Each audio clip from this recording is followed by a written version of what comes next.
Spring is officially springing, and I would bet that your to-do list is growing faster than the dandelions in your front yard. And as good as us ADHDers are at coming up with a vision and a plan for what we want our home or yard or garage to look like, we are almost equally as good at not following through or taking any action on those plans that we made. Which is why I wanted to spend a little time today discussing ADHD-friendly ways for you to start, follow through, and maintain any of the spaces you are looking to clean or organize this spring. So stay tuned for today's episode of the ADHD Mompreneur. Real quick before we get too far into today's episode, I would like to take just a second to introduce myself in case you are new. My name is Christy Lingo, and I am an ADHD executive function and accountability coach for ADHD mom entrepreneurs. And fun fact, I spent over a decade as a professional organizer before shifting to my ADHD coaching business in 2019. I am also diagnosed with ADHD and the parent of an ADHD child. If you'd like to learn more about me and my coaching services, be sure to stop by my website at theadhdmompreneur.com. And while you're there, don't forget to pick up my free essential checklists for ADHD mompreneurs. These checklists will help you stay organized, make sure you know all the steps, and know where you left off in case you have to stop in the middle of a task or project. So be sure to stop by the ADHD Mompreneur today to check out my programs and pick up your free checklists. Let's start our spring cleaning and organizing tips with where to start. It can be really easy for us ADHDers to talk ourselves out of our ambitious spring cleaning and organizing plans because the plans themselves feel big or overwhelming. And I can totally relate. If it feels like too much, we often don't start at all. Which is why I wanted to talk a little about elephants today. Eating elephants, to be precise. And no, they're not some mystical power source that's all of a sudden going to give you energy and motivation to finally follow through and do the things that have been hanging out on your to-do list for 3 years. I actually want to talk about the saying, what's the best way to eat an elephant? One bite at a time. Part of the reason those of us with ADHD often struggle with projects is that we are looking at the whole elephant, as opposed to all the teeny tiny little bites it would take to eat the elephant. We think clean out the garage or go through the kids' clothes, as opposed to organize this shelf in the garage or go through my kids' sock drawer. So to bring it back to the original question of where do you start your spring cleaning or organizing projects, the answer is start by breaking down any of the areas, rooms, or projects that you are looking to do into smaller, more easily digestible tasks. These tiny tasks often have a lower barrier to entry, so it may be easier for you to motivate yourself to start or follow through with them. Because you may not have the time and energy to pull everything out of your kitchen cabinets and wipe all the shelves down and put everything back in an organized manner. But you may have the time and energy to do that for one cabinet or one drawer. And an added bonus, as you start to tackle these tiny tasks, sometimes extra motivation will kick in because you're feeling rewarded from crossing things off your to-do list and you are excited about seeing progress that you may be encouraged to tackle more than just the one tiny task at a time. Okay, so we've talked about how to get started, but how is it that we actually get ourselves to follow through and start taking action? I know there's some people out there that actually enjoy the process of cleaning or organizing. As I just said, I spent over a decade as a professional organizer, so there's obviously something in me that enjoys that process somewhat.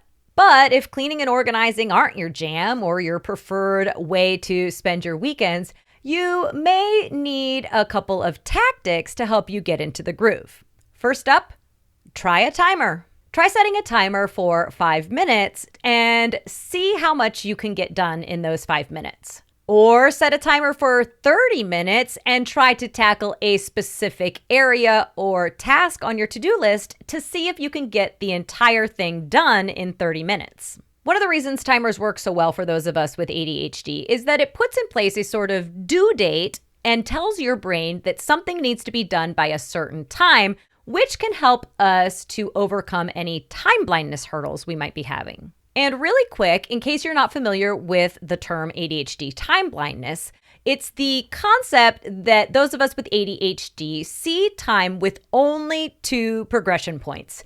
Either something is happening now or not now. And when something is happening not now, it could be happening next week, next month, or 10 years from now, but your brain won't necessarily differentiate the difference. I did do an entire episode on time blindness, so I won't spend too much more time on it here, but you can get a link to that episode in the show description if you want to explore it a bit more. So back to timers and spring cleaning.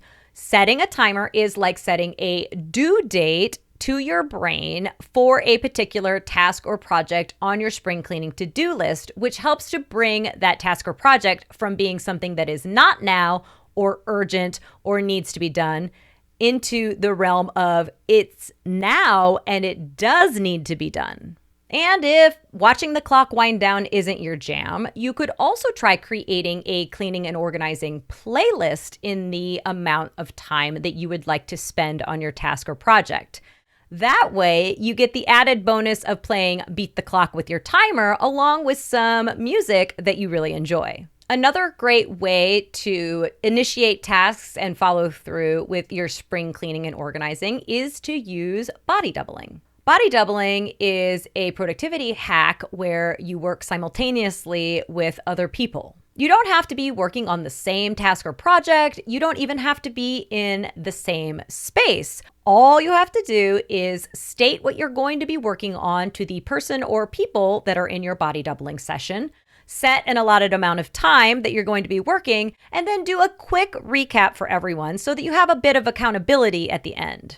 There are online body doubling subscriptions that you can use. You can find Clean With Me or Organize With Me TikToks and YouTube videos, or you could just call up a friend of yours and use FaceTime as your body doubling platform. Body doubling can be a super helpful ADHD productivity hack. And if you'd like to learn more, you can check out my previous episode from last summer all about body doubling. And I'll be sure to link to it in the show description. Another helpful cleaning and organizing tactic is to create a checklist. Now, I love a checklist. It is probably my personal favorite ADHD productivity tool. It helps me to know what I need to do. It helps me to remember all the steps. It helps me know where to pick up if I had to leave off because there's some sort of emergency happening in my house, like we're out of Cocoa Puffs. And it helps me to help others get on board with what I'm doing because I can share everything that needs to be done. So if you're a checklist aficionado like me,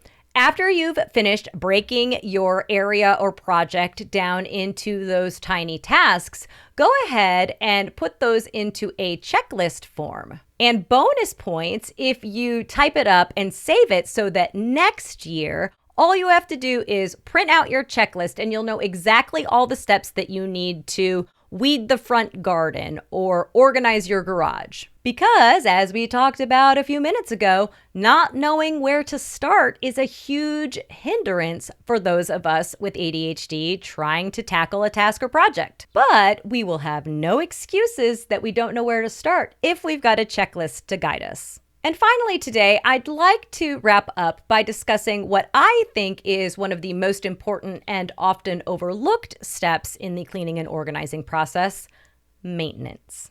I probably don't have to tell you that it is much easier to maintain a space than it is to constantly have to go back and start over again, even if we have a checklist to tell us where to start. And if you're going to put your precious and limited time and energy into organizing all of your kitchen drawers, you don't want to have to go back and recreate the wheel again next spring. There are two keys that I've found in both my work as a professional organizer and as an ADHD coach that really help people to maintain the spaces that they've already cleaned and organized. They are making time for regular resets and making systems that work for you and your family. First, let's talk reset.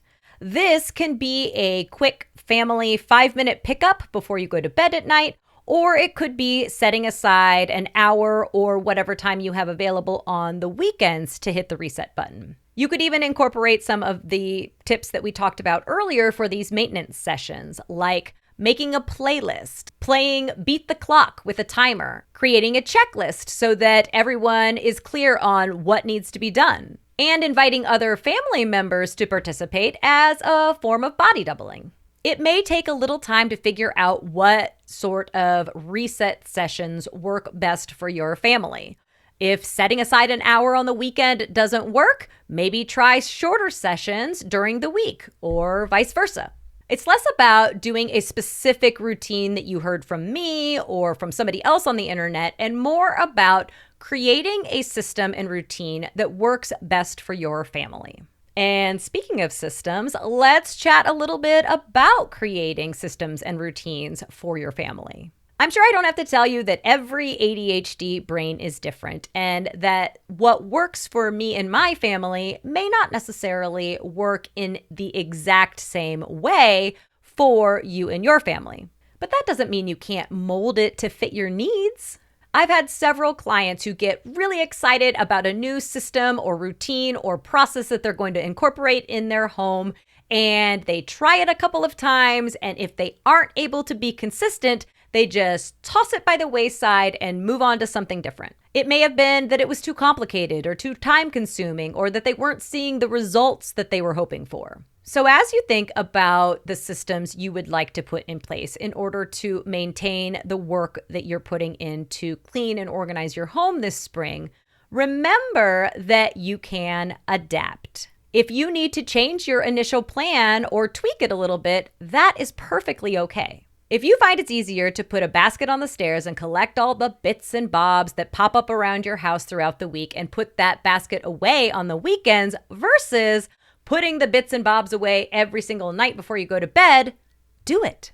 And remember, when you're setting up these systems, that ADHD needs a low barrier to entry. So if there are 19 steps involved in getting in the door and getting your bags and coats and shoes put away in all different places, consider changing up your routine to make it a little bit easier for people to follow through.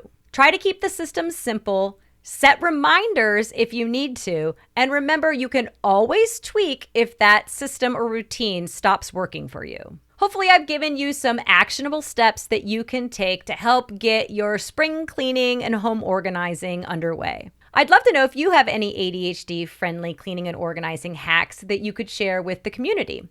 If so, be sure to drop them in the comments below. And make sure that you've hit the like, follow, or subscribe buttons so that you don't miss any of my upcoming episodes, like next week when we will be talking about ADHD and summer travel. There might even be a checklist involved. Until next time, keep making your ADHD journey part of your success story. If you're a business-owning mom with ADHD, you're going to need to grab my free, customizable essential checklists for ADHD mompreneurs by visiting bit.ly/checklists for ADHD mompreneurs, or by following the link in the episode description. Do it now before you forget. Until next time,